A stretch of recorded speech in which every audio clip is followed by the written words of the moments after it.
58 ದಿನಗಳ ಹಿಂದೆ ಮೈಸೂರಿನಲ್ಲಿ ಕಾಣೆಯಾಗಿದ್ದ ವಿದ್ಯಾರ್ಥಿ ತನ್ನ ಸ್ನೇಹಿತನೆಂದರೆ ಕೊಲೆಯಾಗಿರುವ ಪ್ರಕರಣ ಬೆಳಕಿಗೆ ಬಂದಿದೆ. ಪ್ರಕರಣದಲ್ಲಿ ಸಿಕ್ಕಿಬಿದ್ದಿರುವ ಆರೋಪಿ ಸಚಿವರೊಬ್ಬರ ಸಂಬಂಧಿ ಎಂದು ಕೊಲೆಯಾಗಿರುವ ವಿದ್ಯಾರ್ಥಿಯ ಕುಟುಂಬಸ್ಥರು ಆರೋಪಿಸಿದ್ದಾರೆ. ಮಹಾಜನ ಕಾಲೇಜಿನಲ್ಲಿ ಎಂಕಾಂ ವ್ಯಾಸಂಗ ಮಾಡ್ತಾ ಇದ್ದ ಕೇಸರಿಯ ನಿವಾಸಿ ಮದನ್ 2 ತಿಂಗಳ ಹಿಂದೆ ಅನುಮಾನಾಸ್ಪದವಾಗಿ ಕಾಣೆಯಾಗಿದ್ದ. ಈ ಕುರಿತು ಎನ್ಆರ್ ಠಾಣೆಯಲ್ಲಿ ದೂರು ದಾಖಲಾಗಿತ್ತು. ಆದರೆ ಕಳೆದ 15 ದಿನಗಳ ಹಿಂದೆ ಮದನ್ ಮನೆಯವರು ಮದನ್ ನಾಪತ್ತೆಯ ಹಿಂದೆ ಆತನ ಸ್ನೇಹಿತ ಮಹಾಂತೇಶ್ ಕೈವಾಡ ಇದೆ ಎಂದು ಆರೋಪಿಸಿದ್ರು.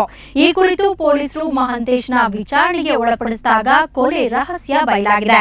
ಮೂಲತಃ ಗದಗಿನ ಹೊಳೆಇಟಿಗೆ ಗ್ರಾಮದ ಮಹಾಂತೇಶ್ಗೂ ಮದನ್ಗೂ ಗೆಳೆತನವಿತ್ತು.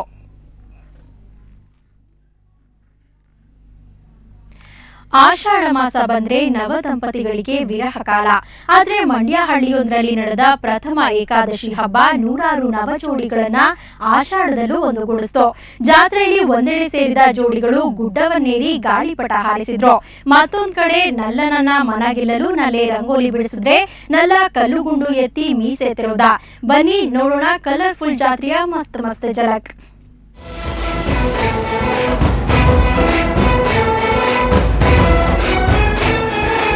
ಇದು ನವಜೋಡಿಯ ನವೋಲ್ಲಾಸದ ಸಂಭ್ರಮ, ಸಡಗರದ ಕ್ಷಣ. ಆಷಾಢ ಮಾಸದಲ್ಲಿ ಪರಸ್ಪರ ದೂರವಾಗುವ ನವದಂಪತಿಯನ್ನ ಒಂದುಗೂಡಿಸಿದ ಪ್ರಥಮ ಏಕಾದಶಿಯ ಪ್ರಥಮ ಸ್ಪರ್ಶ. ಇಂತಹ ವಿಶಿಷ್ಟ ಸನ್ನಿವೇಶಕ್ಕೆ ಮಂಡ್ಯ ಜಿಲ್ಲೆ ಪಾಂಡವಪುರ ತಾಲೂಕು ದೊಡ್ಡಬ್ಯಾಡರಹಳ್ಳಿಯಲ್ಲಿ ನಡೆದ ಉಪವಾಸದ ಹಬ್ಬ ಸಾಕ್ಷಿಯಾಯಿತು. ಶ್ರೀ ಬ್ರಹ್ಮಲಿಂಗೇಶ್ವರ ಸ್ವಾಮಿ ದೇವರ ಸನ್ನಿಧಿಯಲ್ಲಿ ನಡೆಯುವ ಜಾತ್ರೆಯಲ್ಲಿ ನವದಂಪತಿ ಗುಡ್ಡವನ್ನೇರಿ ಗಾಳಿಪಟ ಹಾರಿಸಿದ್ರೆ ಶ್ರೇಯಸ್ಸು ಅನ್ನೋದು ನಂಬಿಕೆ. ಇಂತಹ ನಂಬಿಕೆಯಿಂದಲೇ 10 ಮಂದಿ ನವಜೋಡಿಗಳು ಜಾತ್ರೆಗೆ ಆಗಮಿಸಿ ಬೊಮ್ಮಪ್ಪನ ಗುಡ್ಡವನ್ನೇರಿ ಗಾಳಿಪಟ ಹಾರಿಸಿ ಸಂಭ್ರಮಿಸುತ್ತಾರೆ.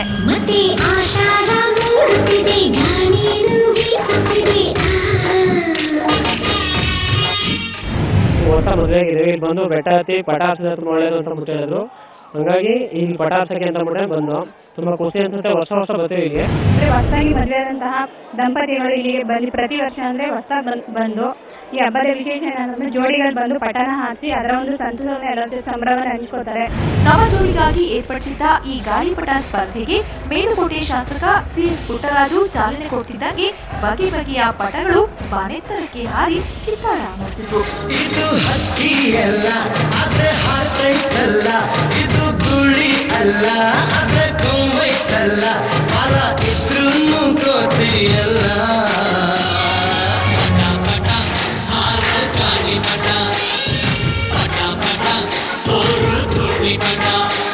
ಹೀಗೆ ಗುಡ್ಡದ ಮೇಲೆ ಗಾಳಿಪಟಗಳು ಹಾರಾಡ್ತಾ ಇದ್ರೆ ಇತ್ತ ದೇವಸ್ಥಾನದ ಮುಂಭಾಗದಲ್ಲಿ ಮಹಿಳೆಯರು ಹಾಕ್ತಿದ್ದ ಬಣ್ಣ ಬಣ್ಣದ ರಂಗೋಲಿ ಗಮನ ಸೆಳೆದ್ವು.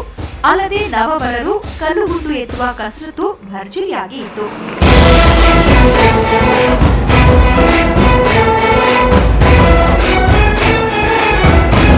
ಇದೇ ವೇಳೆ ಗ್ರಾಮದಲ್ಲಿ ಚಿತ್ರೀಕರಣದಲ್ಲಿದ್ದ ನಟ ದರ್ಶನ್ ಭೇಟಿ ನೀಡಿದ್ದು ಜಾತ್ರೆಗೆ ಇನ್ನಷ್ಟು ರಂಗು ನೀಡಿತು.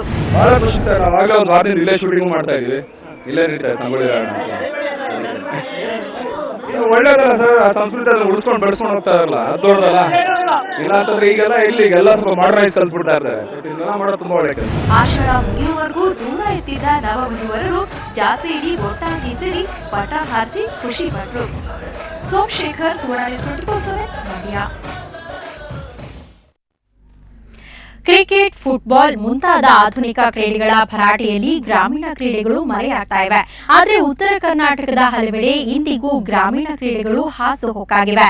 ಇದರಲ್ಲಿ ಟಗರಿನ ಕಾಳಗವೂ ಒಂದು. ಬಾಗಲಕೋಟೆಯ ಲೋಕಾಪುರದಲ್ಲಿ ನಡೆದ ಟಗರಿನ ಕಾಳಗದ ಒಂದು ಝಲಕ್ ಇಲ್ಲಿದೆ.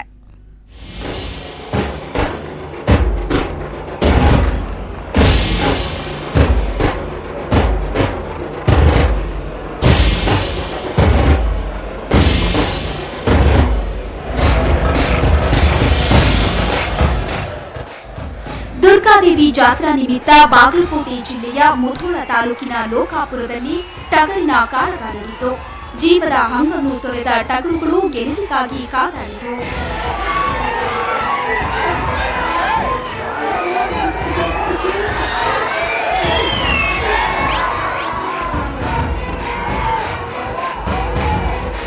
ಕಾಳಗದಲ್ಲಿ ಸುತ್ತಮುತ್ತಲ ಗ್ರಾಮಗಳಿಂದಷ್ಟೇ ಅಲ್ಲದೆ ಬೆಳಗಾವಿ, ಗದಗ, ಬಿಜಾಪುರ, ಹುಬ್ಬಳ್ಳಿಯಿಂದ ಬಂದಿದ್ದ ಕೊಬ್ಬಿದ ಟಗರುಗಳು ಪಾಲ್ಗೊಂಡಿದ್ವು. ಟಗರಿನ ಸ್ಪರ್ಧೆ ಅಂದ್ರೆ ಕೇಳ್ಬೇಕೆ? ಪ್ರೇಕ್ಷಕರ ಕೇಕೆ ಗದ್ದಲ ಮೇಲೆ ನಿಂತು.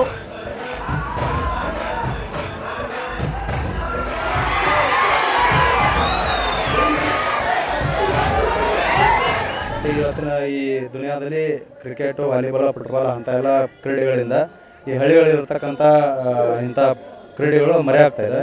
ಇದರಿಂದ ಇಂಥ ಕಾರ್ಯಕ್ರಮವನ್ನು ಹಾಕೊಳ್ಳೋದ್ರಿಂದ ರೈತರಿಗೂ ಖುಷಿಯಾಗಿ ತಮ್ಮ ಇರತಕ್ಕಂಥ ಟಗರುಗಳನ್ನು ತೊಗೊಂಬಂದು ಇದರೊಳಗೆ ಭಾಗವಹಿಸಿ ನಾವು ಫಸ್ಟ್ ಪ್ರೈಸ್, ಸೆಕೆಂಡ್ ಪ್ರೈಸ್ ಅನ್ನು ತೊಗೊಂಡು ಖುಷಿಯಾಗಿರ್ತಾರೆ. ಕಾಳಗದಲ್ಲಿ ಗೆದ್ದ ಟಗರುಗಳ ಮಾಲೀಕರಿಗೆ ಪ್ರಥಮ, ದ್ವಿತೀಯ, ತೃತೀಯ ಬಹುಮಾನವಾಗಿ 2,000, 1,500, 1,000 ರೂಪಾಯಿ ಬಹುಮಾನ ನೀಡಲಾಯಿತು.